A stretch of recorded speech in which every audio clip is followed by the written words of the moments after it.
Hello, this is Bill. Welcome again to the Biblical Lifestyle Center in Texarkana, USA. I'm coming to you live to talk to you about the 44th episode in our series called Walking in the Light. We're studying the Creator's beautiful Torah. We are learning life lessons. We're learning how to live a well-lived life. We're learning how to know the secrets of Messiah and Messianic lifestyle from the Torah, from the original source material, the river of revelation from which all things flow. So welcome. Thank you for joining me. We're going to be talking about Parsha Devarim, the 44th installment in our series, Deuteronomy 1:1 through 3:22. That's our source material. Get your Bibles if you would, maybe a cup of coffee or a drink of tea, and let's get ready to enjoy some of the Sabbath wisdom from the Holy One. Our theme for this entire year is walking in the light, and the sub-theme is discovering the secret wisdom encoded in Torah's timeless stories. Torah is not a law book. It's not a theological book. It's a book of stories told by a storyteller that loves the people he's talking to. It wants to tell a story that will inspire them, or will empower them, that will teach them and train them in ways of life that are beautiful and healthy and good. So that is what we're doing, walking in the light, discovering the secret wisdom that's been encoded in Torah's timeless stories. As we begin this week, we start a new Sefer of Torah, a new book of Torah, as it would be called in the English. The fifth of the 5 books of this great revelation string that starts it all. And that holds the foundational keys to every other revelation that will ever be released through the prophetic books, through the wisdom books, through the Megillot, the stories of Esther and Ruth and such things, through the Brit Hadashah, the New Covenant as it's called by many people, the Gospels as they're called, and then the letters and the epistles and the story of the Acts and the story and the prophetic wisdom of the Revelation story. Well, these are all part of the story, but they emanate from the first 5 books. And we have gone through 4 already in our series this year. Now it's time to begin a 9-week course in the 5th book, the 5th Sefer Torah, called Devarim, the 5th and final book of the Torah. Now, can we talk as we get ready to launch off into this 9-week studies? This is going to be different. The season of time that we're in calls for a different level and a different format of revelation, and we're going to see both coming from Moshe in this 5th book of Torah. So can we talk now? Moshe, prophet of the Most High, requests the pleasure of your company at a meeting of all Israel and all who will join in the covenant through Israel. Where will this great meeting take place? At the tabernacle, at the Mishkan, at the entrance to the tabernacle, in the camp of the redeemed. It will take place on the first day of the biblical month of Shevat, the 11th month of the biblical year. And it will be still in the cold of winter as the sun begins to get out longer, and we see more light and we see springtime coming, but it was still the coldness of the winter, the new moon of the 11th month of the biblical year. What is the subject matter of this great meeting Moshe wants to have with us all on the plains of Moab at the entrance to the Mishkan on the first day of Shevat? Our mission. He wants to talk to us about our mission. He wants to talk about who we are and why we are here. He wants us to know very well what we're called to do, what we're called to be, and what the next deployment that we're about to face involves, and what the consequences of us not doing it well will be for us, for the world, for the nations, and for the Creator's grand plan. So what is the mission? And he wants us to catch fire for it. He wants us to not just to believe in it, to assent to it somehow intellectually. He wants our hearts to be ablaze. He wants our spirits to be arising, flowing, soaring in passion for this grand plan, the vision, to build and operate a kingdom of heaven-scented society, aligned with the heavenly realms, active with the heavenly energy on earth. He wants us to build such a kingdom of heaven-scented society on earth, a kingdom, a society that will open the gates to the world, to the nations, For tikkun nefesh, the healing of individual hearts and souls. For tikkun eretz, the healing of individual pieces and parcels and areas and geographical spaces of land. Of tikkun olam, the healing of all creation, to bring it back into its original intended state of beauty and of fruitfulness and of shalom. Ah, yes, he wants us to catch fire for this vision. He wants our hearts ablaze. He wants our spirits soaring. Are you willing to come? This is an RSVP invitation from Moshe, the prophet of the Most High, the son of Amram, and Yocheved of ancient Israel of the days of the captivity of Egypt. And he wants us to be there. Are you ready? Are you willing to come? It will last for 36 days. This 9-week program that we will study actually took 36 days of meetings between Moshe, the prophet of the Most High, and the people of Bnei Israel of his age. Now, as I normally do, as I've given the basic introduction to the study, after doing so and explaining the theme that we're talking about, I always stop for a few moments and ask a few questions. A few questions that are designed to help you, the listener, lift your head, adjust to the light coming from heaven, and begin to acclimate your thinking and your meditations to a seventh day level of spirituality, a Sabbath level of spirituality. So what are the questions I will be asking you this week? What do you need to be thinking about? Here's my question, the first one to you. If you were to find out today, beloved,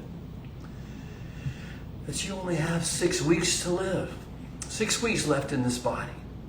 If you were to find out today that you only had 6 weeks left to live, what would you choose to spend your last few days doing? How would you occupy your time? What would be the substance and the content and the conversation, the mood, the tone of those conversations that you would inaugurate? And who would you inaugurate them with? And what would be the messages that you want to leave behind for later reading and contemplation by the most important people in your life? If you realized, if you knew beyond a shadow of a doubt, you only had 6 more weeks in this mortal body in which you could live. 6 more weeks to leave an impact. 6 more weeks to prepare the generation behind you for what was coming in their lives. What would you do? What would be your focus? Well, today we embark on this 9-week course to answer these questions. What would Moshe do? As you see, he's at the center of the spotlight of our storytelling. Moshe is 120 years old, and he has been told that he has 6 weeks in which to complete his journey upon the earth. He will not lead the people of Israel. He will not lead the generations into the promised land. That will be left for another individual named Yehoshua, Joshua as he's called in the Western world. So 120 years old in his last 36 days of life. That's where we get to Sefer Devarim, the book of Deuteronomy. This is his last 36 days worth of life and what he chose to do, knowing that this was all the time he had left. And this book is the first of the books of Torah that does not, since the Bereshit at least, since the first one, that does not begin with a particular letter, the Hebrew letter Vav. The Hebrew letter Vav is a connector. It is basically in English we would say and. So each book of the Torah, beginning with Exodus, Leviticus, Numbers, those 3 books all start with a Vav. And, in other words, all of those books were a continuation of the previous book. It's a flowing narrative. It's a great story being told and woven for us by a great storyteller. But this is different. The 5th book of Torah does not begin with a Vav. This is not a continuation of a previous story. This is a summation of all the previous stories. This is a prescription for application of all the stories that have been told so far. This is what it's all about. This is why he told us the stories. This is the book in which he lays out the grand plan. It's an invitation, you see. On the plains of Moab, the last 36 days of his life, Moshe is issuing an invitation to Bnei Israel as it existed in his day, and also to all generations of its seed, to build on earth a kingdom of heaven-scented society. Think about that for a moment. A society, a culture, a nation on earth that has the scent of heaven, that has the fragrance of the Messiah in it, that has the beauty and the majesty of a pleasing, fragrant aroma about it. That is what this invitation, this summation, this prescription for application that Moshe is going to give us in the last 36 days of his life is all about. He wants us to build this kingdom of heaven-centered society on earth. He wants to invite us. He wants to charge us with the responsibility of doing it, more than just believing some good stuff and maybe going to heaven when we die. This is about building something on earth over the course of a generation or generations or many generations to come in our day, to offset, to counterbalance, and to neutralize the adverse negative effect of Ra, Shakat, and Hamas. English, evil, corruption, violence, cruelty, to offset, counterbalance, and neutralize those negative forces that are coming forth daily, moment by moment even, from the raging nations and their toxicity, to counterbalance and offset that with the pleasing, fragrant aroma of the heaven-scented society of a life and a nation's life well lived. That's what he's inviting us to. His discourses on the plain, his discussions to us on the plain of Moab begin on the 1st of Shevat, the first day of the 11th month. And by tradition, you realize he's going to die on the 7th day of Adar, which is the next new moon, the next month. So that's 6 weeks. He's going to have 6 weeks. And then there'll be 30 days of mourning. And then on the 6th day of the first month of Nisan, the Jordan crossing will take place. Begin to take place. The 10th day of the morning, there'll be a cross. Joshua 4:19 will have Passover, the first Passover. Moshe has seen his last Passover. He's seen his last such events, and he knows he's ready to leave. So in his final 5 weeks and 1 day, 36 days of mortal life, at 120 years old, he knows it's time for parting words. And a final charge to the nation that he had been tasked with leading out of bondage, leading through the wilderness, and leading to the point where it's ready to enter the land. And again, it's next and conclusive, climactic in deployment. It is time to put the past in perspective. It is time for Moshe to put the present in context. And it is time for him to put the future into a package of inspiring vision. He has just a few short weeks on earth to do all this, to give us these things. But he wants to start by giving us a perspective on the wilderness journey that we have just completed. It wasn't just a series of random events or circumstances or trials. It was a journey from freedom to relevance, from bondage to adventure and beyond. Perspective on the wilderness journey. Do you understand where you've come from and why you've come this way? Do you understand what you had to learn along the way? Do you understand, have you learned from your mistakes that you've made and the mistakes of others that were made along the way? Do you understand now the importance of what you're called to do and who you're called to be? Do you have perspective on your wilderness journey that was just been completed? Second thing Moshe has to give us in these last few weeks is a vision for bringing heaven and earth into alignment and making heaven come to earth in real ways, in meaningful conversations, in meaningful interactions, in meaningful world-changing, atmosphere-shifting reactions and responses to things that are going on. Third thing he wants to bring to us is a critical infrastructure blueprint inspection. What are we to build? What kind of a kingdom? What kind of a culture? What kind of a nation? What kind of a group think are we supposed to build and share with the earth? He's going to give us a critical infrastructure blueprint and specs in this book we know as Devarim or Deuteronomy.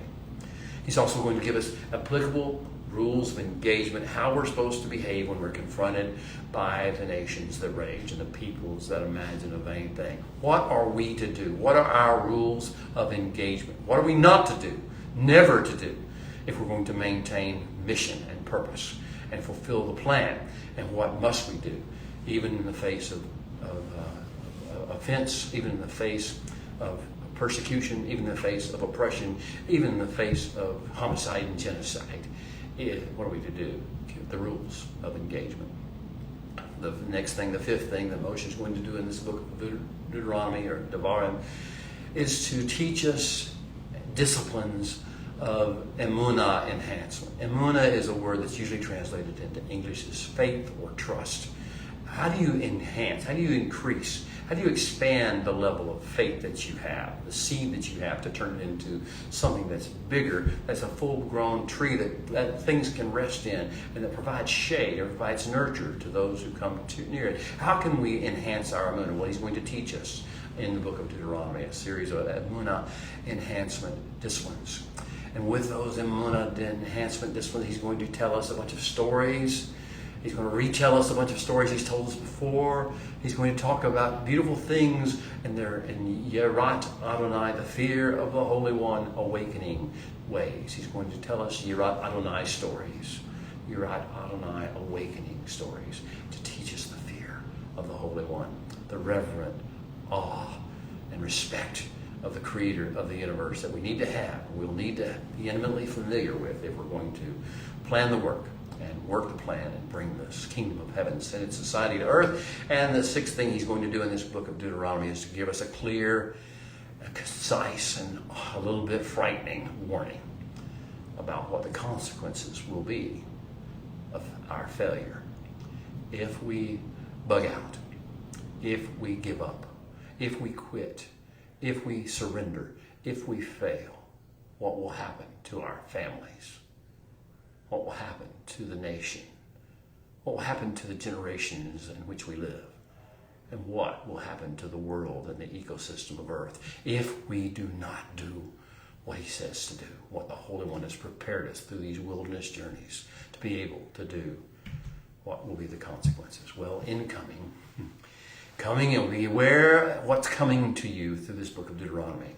Word bombs, rockets of words that target your heart and target your dormant neshama, a sleep spirit within you, the eternal things, the beauty and the majesty of the eternality within you is being bombed and awakened, and your neshama is being brought into life, enlivened. They are these words, word bombs. These Devarim are inward bound. Welcome to Moshe's doctoral program of the Kingdom of Heaven. Last week, if you heard the lesson, heard the teaching, the shear that I provided with regard to Parshot, Matot, and Maseh, I spoke to you of master's level, of how to do the kingdom ways and the kingdom thoughts and the kingdom words in master's level ways. This is a step beyond. The book of Devarim is doctoral program, the doctoral program of the Kingdom of Heaven. This is why Yeshua, the Messiah, the one from Nazareth, the rabbi, he used this book more than any other in his discussion. In the book of the Torah, he talked about what was in the book of Devarim. What are Devarim then? What does this book consist of? What is it? It's more than literature. It's more than theology. It's more than dogma. It's more than political theory. It's more than a constitution of a nation. What is this? This is divine empowerment from heaven. This is word bombs. This is life flowing, energy pulsing, light, salt pouring down from the heavens into the earth through the mouth and the pen of the scribe Moshe, and through even my poor voice flowing into your heart and into your neshama. Devarim are words, but they're also actions, and they're also engagement protocols. They're also behaviors. They're also reactions and responses. They're things, they're substantive.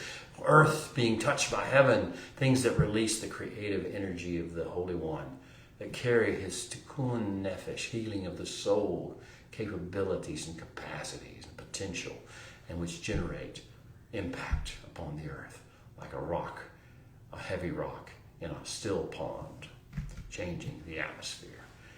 Oh, that's what we're going to be hearing in Sefer Devarim. That's what we'll be studying for the next 9 weeks. To get ready, would you sing with me the Shema, at least the first few lines of it?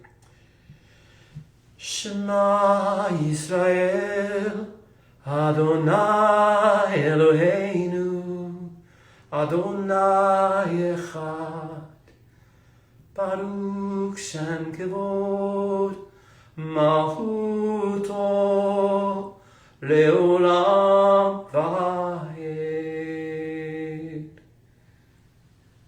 Listen and hear and heed and respond, O Israel. Our God is the Holy One. The Holy One is oneness personified.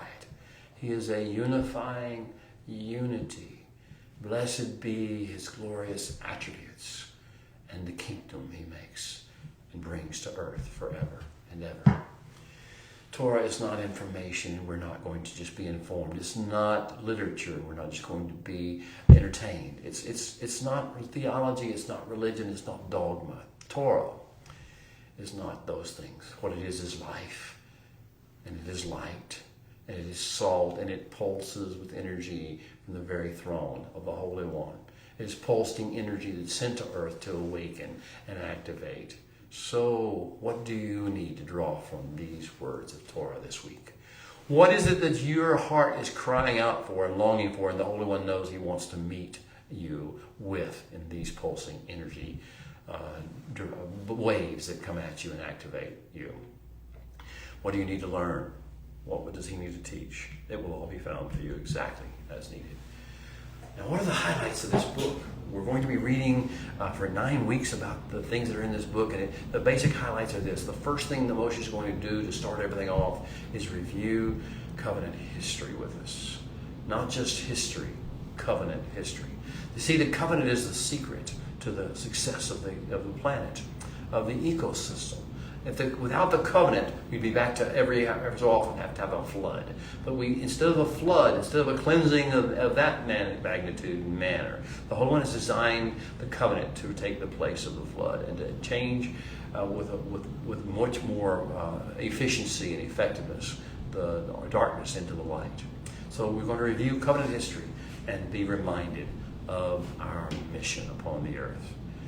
We may have forgotten during the wilderness and during the trials and the temptations and the tests and the failures of the wilderness. We might have forgotten covenant history, and we might have forgotten the purpose of the covenant and the mission he has called us to. The second thing that's going to highlight this book, the second big highlight, is he's going to teach us how to reconnect with our Creator again, personally. Engage with him, not just believe in him, not just have good theology about him, but to actually interact with him and have a relationship with him and intercourse with him, reconnect with our Creator. Join up, as is said sometimes in the world of horse training. Joining up, we're going to join up with the Creator, put our head down on his arm and let him lead us forth because we know him and we trust him and we want to be with him doing what he's doing. Reconnecting with our Creator, joining up with him, and living, embracing, delighting in the Shema lifestyle, the lifestyle of tuning our ears to and our hearts to, and listening to and heeding and paying attention to and flowing back in and then resonating with his voice and the sound of his voice and the tone of his voice and the words that he speaks.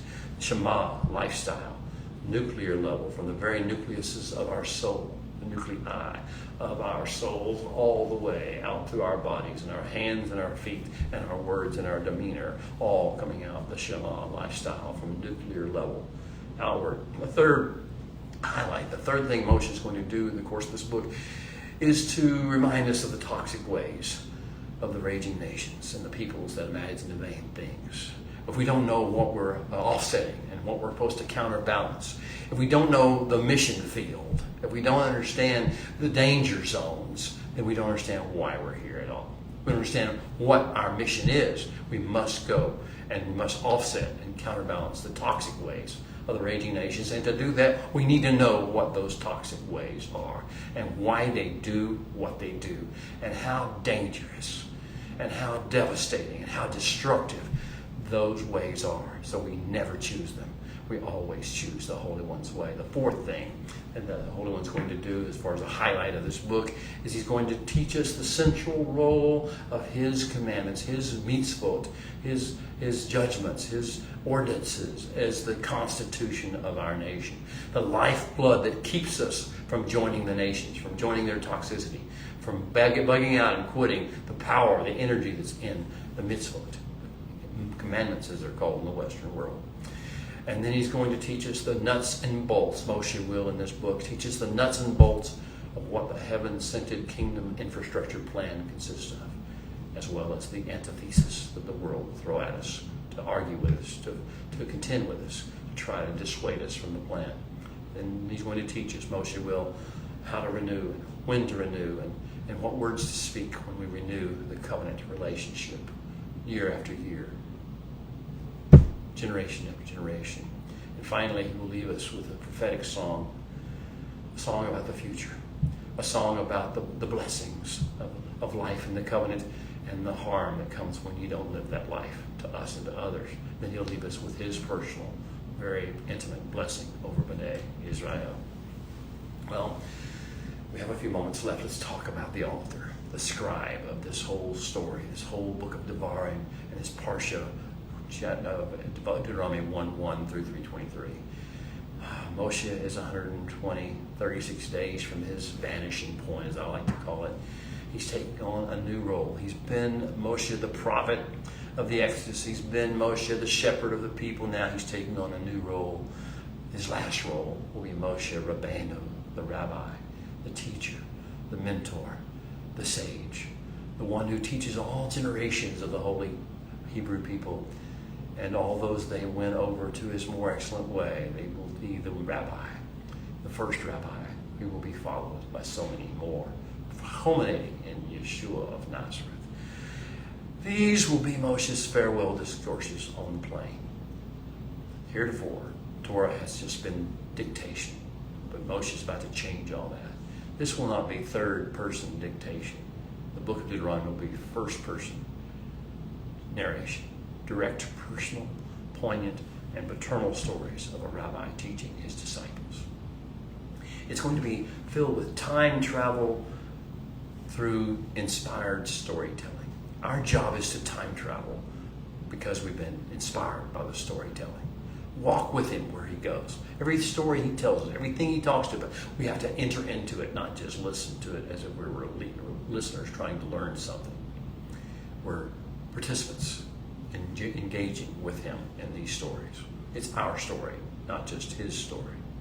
Sefer Devarim, the book of Deuteronomy, is Moshe's most poignant and personal and therefore riveting book. Oh, who would not want to listen to this man's last words?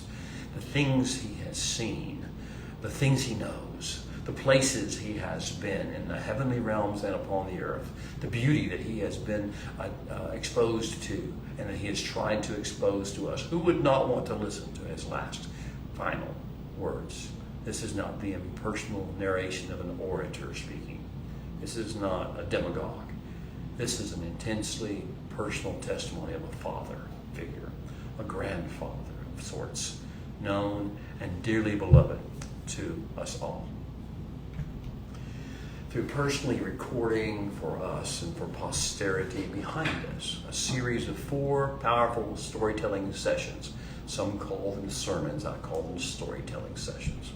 Through these 4 powerful storytelling sessions that Moshe is going to release over the gathered masses of B'nai Israel in the last 36 days of his life, he's going to lay out the essential elements of the Emunah protocol, faith protocol, life in the kingdom protocol, and of the Shema lifestyle, the hearing, tuning, resonating, reflecting lifestyle.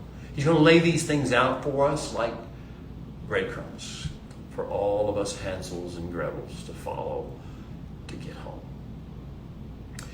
Moshe knows that for people of the Holy One like us, like you and like me, and so many more, where we come from is inextricably bound up with, tied to who we are, and also to where we're going and what kind of impact we're going to leave.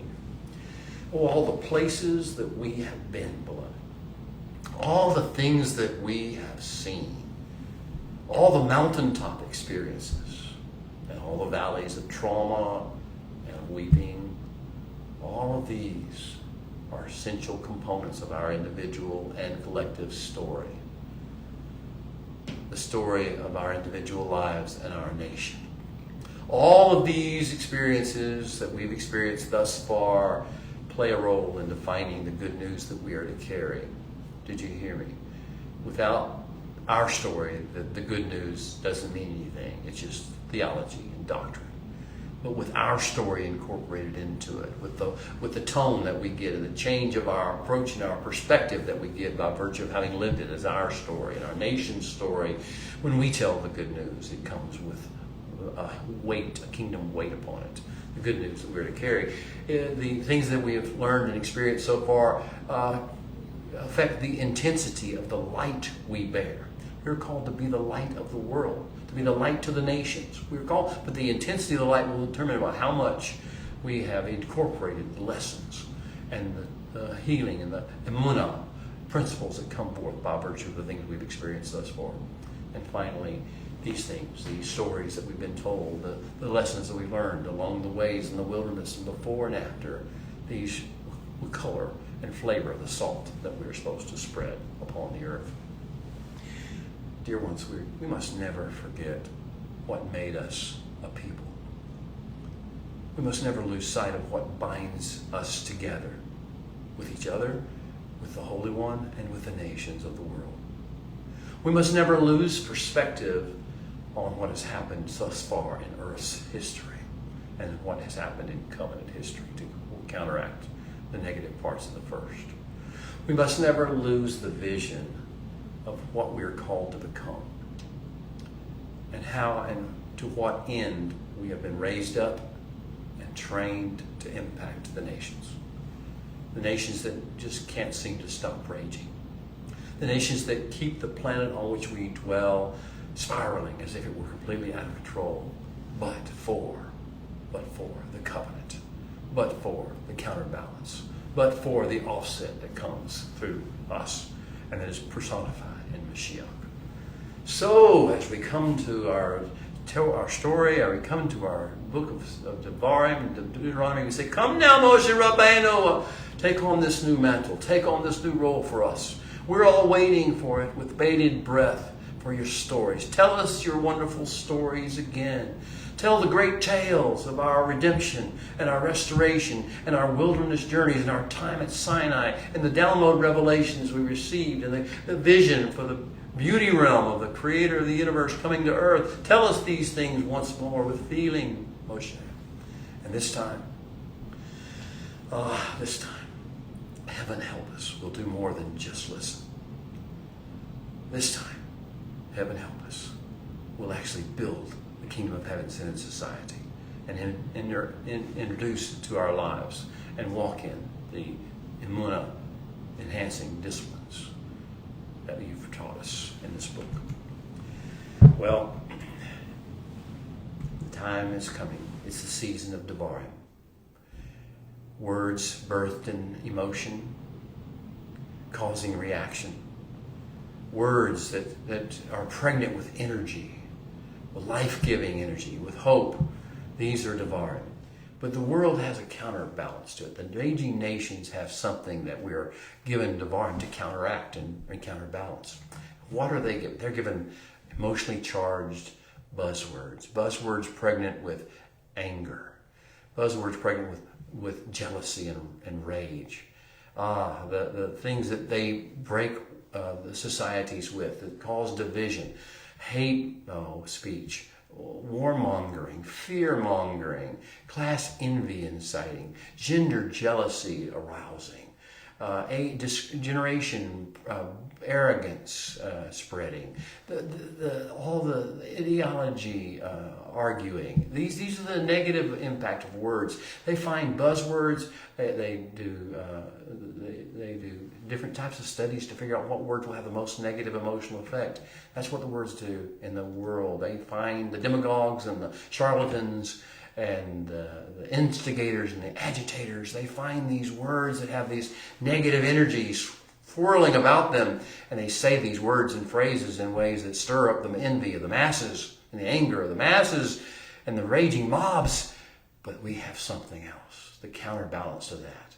The more divine, beautiful, more powerful words are the Devarim, the actual words of the creator of the universe. So, as we join the Holy One in his Devarim, our download mission to offset the hate words of the raging nations, it's time for us to learn to bridle our tongues. Choose our words wisely, and Moshe is about to show us how. Moshe is rapidly approaching his vanishing point. 36 sunrises, 35 sunsets left. He is going to spend every waking moment he has left painting for us and our children's children a stunning masterpiece, a magnum opus of Devarim, of power-packed, kingdom-scented, impacting, change, world-changing words. Words in the first person he's given to us personally as his personal story, as what he has received from the Holy One.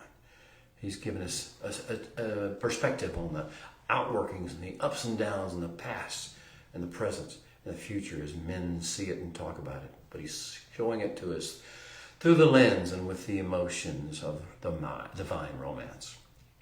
It will be through the Devarim, through these power-packed energy words of Moshe's magnum opus work, that the Holy One will most clearly lay out the details of our glorious destiny and the atmosphere-shifting purpose we have on earth. And Deuteronomy 6:6 will be a summarization of this. And these words, Moshe will say, and these Devarim, Devarim,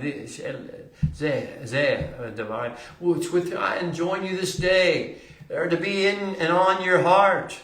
Teach them diligently to your children, your offspring. You see, these words are our life source.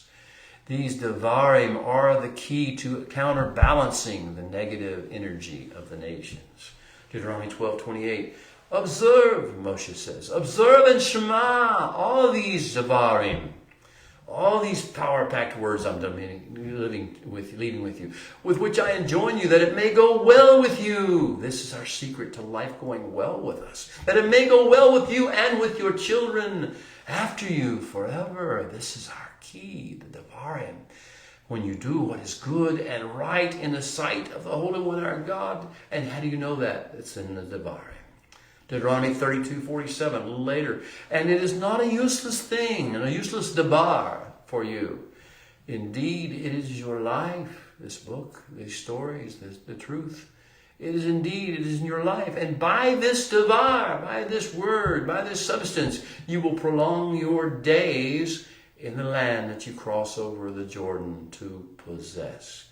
Do you see how important Moshe knows these Devarim are that he's about to give?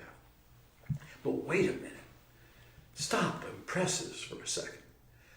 Moshe and Devarim? Deuteronomy is an interesting book because you remember when the burning bush took place.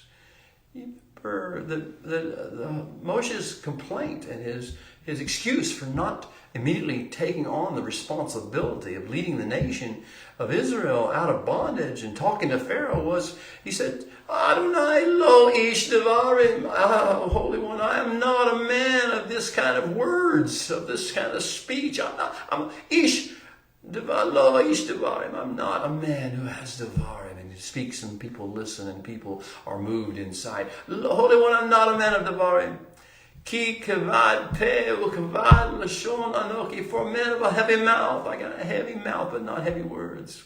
I got a heavy tongue, but I don't have heavy messages. Adonai lo ish devarim. That was his statement back then, but that was then, and this is now. And over the course of 40 years of walking with the Holy One, Moshe has become an ish devarim. May we all do so as well. After all these years, with a lot of heavy mouth and heavy tongue episodes, Moshe did it, and we can do it too. This is true tone, oracle speak that Moshe is about to release upon the earth. No more flesh-driven emotional reactions like he used to have.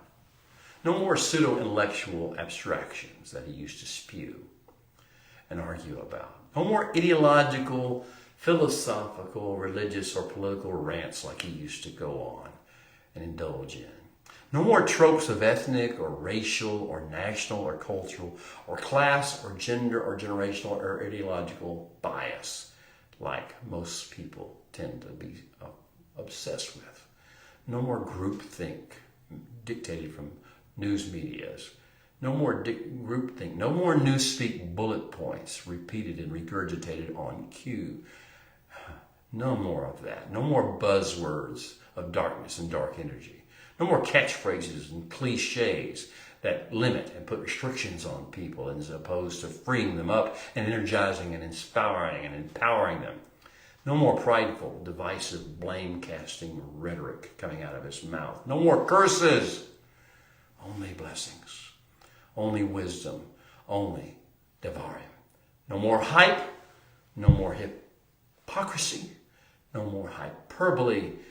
This is time for true speech, true tone from heaven. So what are our essential givens as we begin this book of Deuteronomy?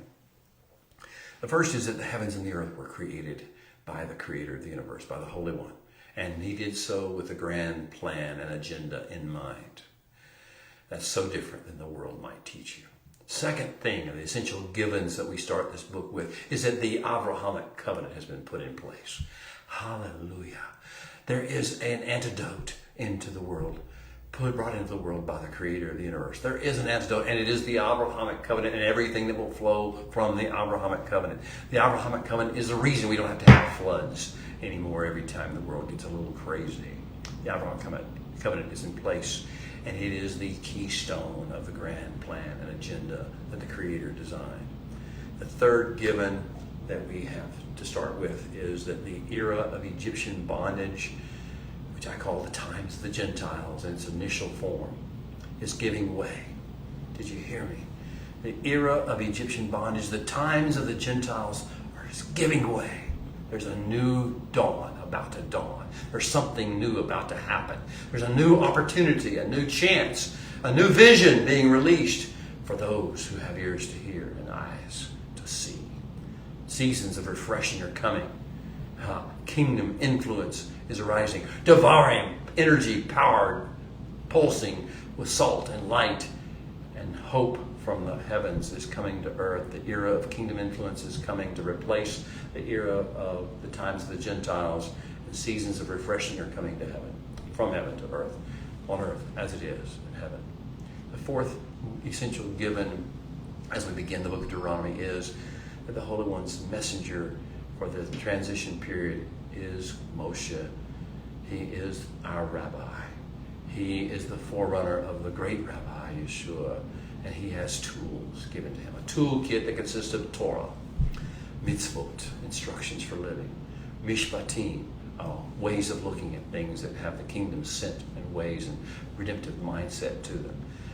All sorts of different ways of words, all sorts of things in his toolkit to give to us, to teach us as a messenger of this era of kingdom influence coming. The kingdom of heaven is at hand, and there are tools that it brings. And the second big tool is he has the Mishkan vision, the vision of the tabernacle, the vision of heaven touching earth and heaven communicating. People, average human beings, communicating one-on-one and as groups with the Holy One and receiving downloads of revelation, receiving forgiveness, receiving healing, receiving empowerment, receiving inspiration, receiving everything that they need to be the kingdom's messengers upon the earth. And the fifth of the essential givens we will use as we interpret the book of Deuteronomy is that Moshe's time of service is indeed drawing to a close, 36 days. Well, let's stop and do our call to worship, or sing our Baraku, and we'll read a little bit from the Torah's text before we leave. Our call to worship. Baku Adonai Hamvorak, Baruch Adonai Hamvorak Leolam Vaed, Baruch Ata Adonai Eloheinu Melech HaOlam, Asher bachar banu mikol ha'amin, v'natan lanu et Torato. Baruch atah Adonai, noten ha'Torah. Amen. So be it. And now may you open our eyes as we begin this day, O Holy One, that we may see wondrous things in your Torah. For we are just strangers in this earth, so please do not hide your instructions for living, your commandments and your judgments from us. And now, as we prepare to enter into this story of Deuteronomy, and we prepare to live it, to relive it as we ourselves find ourselves in this new era beginning to dawn, with a new deployment about to begin. Now, gather around, children of the Most High. Moshe Rabbeinu is ready to talk again. ready to tell stories again. It's story time again. Who has ears to hear? The closing verses of last week's parsha of the book of Numbers, of Sefer Bamidbar, found in Numbers 36:13. Ele hamitzvot v'hamishpatim. These are the covenant-affirming instructions and the decrees of wisdom. Asher ziva Adonai b'yad Moshe, that the Holy One enjoined for us by the hand of Moshe. Al b'nei Israel, for and unto b'nei Israel, be'arvot Moab, on the plains of the plateau of Moab, Al Yarden, Jericho, across the cascading river Jordan, from Jericho. So, goodbye wilderness, goodbye boot camp. That was so then, this is now.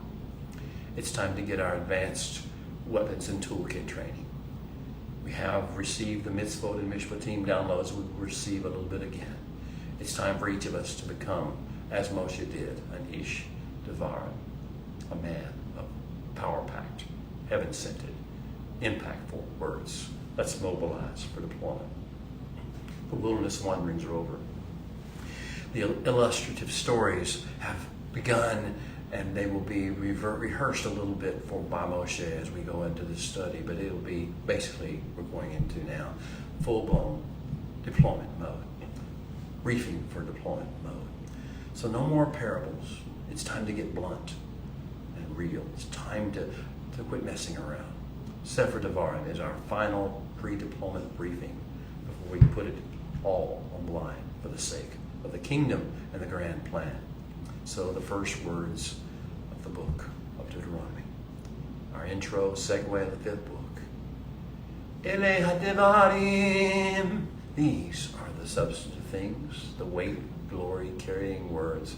Asher diber Moshe el kol Yisrael. And Moshe spoke unto all Israel. Be'ever ha'Yordan b'midbar barava. On the Transjordan wilderness plain. Mol suf bein Paran. Opposite the Sea of Reeds. Coming out of Paran, the wilderness. Ubein Tofel. V'lavan, v'haserot, v'divziha, and through and by Tophel, the place of tastelessness and a thin veneer of whitewash and folly, and the place of Lavan's folly, and the place of Haserot, the place of noise, and the place of having too much focus on gold and material things. These are the places he releases his words, his Devarim. Echad asar yom mekorev derek haseir. It is 11 days, Moshe says, from Horeb, from the mountain, by way of Mount Seir, to Kadesh Barnea, Ad Kadesh Barnea, to Kadesh Vayehi be'arba'im shana be'ashte asar. And then it came to pass, but it came to pass in the 40th year, not 11 days into the journey, but 40 years into the journey. Then it came to pass in the 40th year, in the 11th month, Be'echad l'chodesh, on the first day of the month of the moon cycle, Diber Moshe al b'nei Israel, that Moshe spoke Devarim into b'nei Israel. Kakol asher tziva Adonai oto elehem, according to all that the Holy One had charged him regarding them and their mission. So now we begin the book itself. And it starts with Moshe's first discourse, or his first storytelling session on the plain. And he starts by giving us a retrospective on the journey we've just completed, examining the critical moments of wilderness testing that we have just finished. Or actually, some of our ancestors died in the wilderness trying to finish. They gave up, they quit. But now we're standing under the shade of Mount Nebo, as it's called in the Western world, and overlooking the Jordan Rift Valley, overlooking the land, the plain of Gilgal, and the city of Jericho, and the hills beyond, in the land of the promise of the patriarchs, of the land of milk and honey. We're there, we're looking at it, and Moshe is going to give us a few chapters of retrospective, telling us what the story means, what it all was about, not just about the individual lessons, but the greater story, the greater reason behind it. He's going to describe, as he does so, the substance of the diplomatic mission that we have been given to give. Why we're here, why we're different, why we have to be different than the rest of the nations in the world. That's what he'll be teaching us in chapter 4, verses 1 through 40 in particular. Then we'll have the second discourse, the second storytelling session. Begin with chapter 5. Go through chapter 20. This is the longest, the biggest, the most substantive of these storytelling sessions. And it will be Parshat Vayet Canaan, part of it, and Ekev, and Reah, and Shoftim, and Kitetze, and Kitavo. All these Parshot that we're going to see, all these weeks we're going to be discussing this second storytelling session. And it's going to be reliving the original betrothal ceremony where we got close to and were made into the bride people of the Holy One at Sinai. Reliving the betrothal ceremony, a generation removed from its actual occurrence, and many generations in our case. But we read these stories, we read these Devarim, these words, this narrative, this storytelling that Moshe does about it, and we're back there. We're back. Our hearts are the ones, our hands are the ones that are being given to the Holy One, and we are entering and pledging our troth, not just the troth of our ancestors. We'll relive the betrothal ceremony through Moshe's words in the second storytelling session. We'll also talk about the fundamental elements of covenant lifestyle. He will reiterate, he will summarize, he will tell us amazing things in chapter 6, 1 through 9. That's where we'll find the Shema passage, where we'll learn what our actual purpose in life. Teach these things faithfully to your children. Speak of them as you sit in your home and as you walk by the way, and when you lie down and when you rise up, and bind them as a sign upon your hands, and let them be a symbol before your eyes.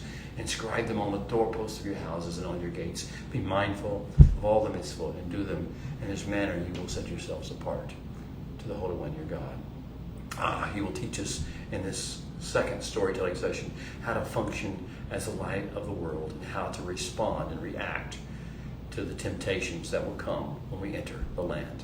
What we must not do and what we must do in that regard. Then he will have his third great discourse, his third storytelling session later on, beginning with chapters 29 and 30. And this will be a covenant renewal, reaffirmation ceremony. He will take us by the hand and lead us to the place of the huppah, and we will re-enter the covenant afresh and anew with our eyes wide open this time, with so much more wisdom than we had back at the time of Sinai. He will commend to us the covenant by saying, choose life, that you and your seed, your children may live. There's nowhere. And we'll have the fourth of his storytelling sessions will be his great prophetic song and his blessing and his goodbye.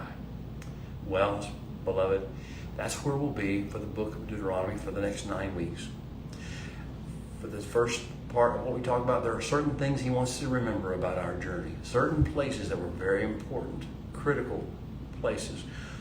One of those stands out above all the others, and that was Kadesh Barnea. In our parsha this week, parsha Devarim, the first few chapters of the book of Deuteronomy, he's going to talk to us a lot about Kadesh Barnea. He's going to say that you had no emunah, lo emunah, none. No, I mean none. Wow! So all the miracles we saw weren't capable of bringing us emunah. All the water we drank from the rock, all the manna we ate from heaven, all the days that we woke up to the pillar of fire and cloud leading us through the wilderness, all the miraculous victories we won at war, all the things that we saw, all the thunders and the lightnings of Mount Sinai, that was not enough to give us emunah. What then is enough to give us? Where do we get emunah? From whence does it come?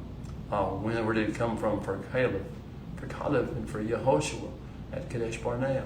It came from connection to the Holy One and focus upon him, because that's where emunah comes from. It doesn't come from learning. It doesn't come from study. It doesn't come from teaching. It doesn't come from any human source. Emunah must come from interaction, intimate communion with the Holy One himself. Well, beloved, that's the biggest secret. That's the takeaway. That's the one thing about the parsha known as Devarim that we need to learn to start with. If we're going to do this thing the Holy One has called us to do, if we're going to become the people he has called us to be, if we're going to serve the nations and the world and creation and the Holy One himself and his plan the way we're designed to do, we must start by coming to him, running into his arms, putting out our hand, entrusting our hearts and our lives to him, and letting him build in us, plant in us the seeds, and then nurture and water and feed the plant that grows forth of emunah, of faith, of trust, of tender, loving, covenant walking with the Holy One. Well, it's time for me to leave you now. I'll pray you'll have a good Sabbath on this Shabbat Chazon, as it's called, the day of vision, the Sabbath of vision. May your vision be expanded. May you see things in the kingdom you have not seen ever before, or at least in years. May your heart be opened.